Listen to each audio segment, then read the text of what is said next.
Ako na po muna bahala dito bago po ako magpahinga. At ikaw po magpahinga ka na. Hindi, anak. Ikaw ang magpahinga. Kaya ko na ito, ano? Saka nailuto ko na lahat ng batchoy para sa araw na ito. Ikaw ang pagod sa paghahanap ng trabaho sa maupo ka muna. Magpahinga ka muna, anak. Okay lang Sige ako, Nay, gwapa. Ito na ba yun? Nandito na ba tayo? Are you sure this is the place?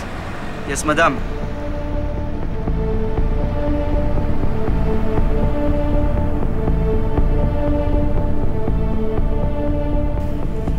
Si Ma'am Margaret! Anong ginagawa niyan dito?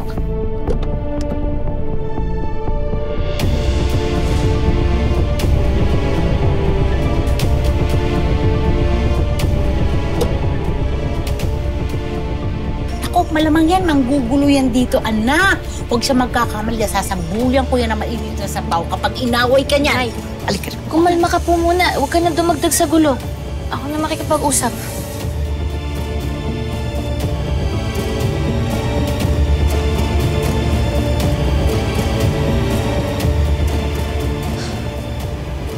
Ma'am, Pwede ba tayo mag-usap? Oh, ano naman ang bago mong ibibintang sa amin, ha? Alam mo, kahit ipunin mo lahat ng krimen sa mundong ito, wala kang mapapala dahil hindi kami kriminal. Nay. Gwapa, gusto ko lang kausapin si Tata. Ma'am Margaret, parang awa niyo na po. Huwag niyo naman po sirain yung kabuhayan po namin ng pamilya ko. Wala naman po talaga kaming ginagawa eh. Wala po kaming ginagawang masama. Inosente po kami. Tata, nagugutom ako. Masarap yung batchoy niyo, di ba? So, pengi akong isang order. Po?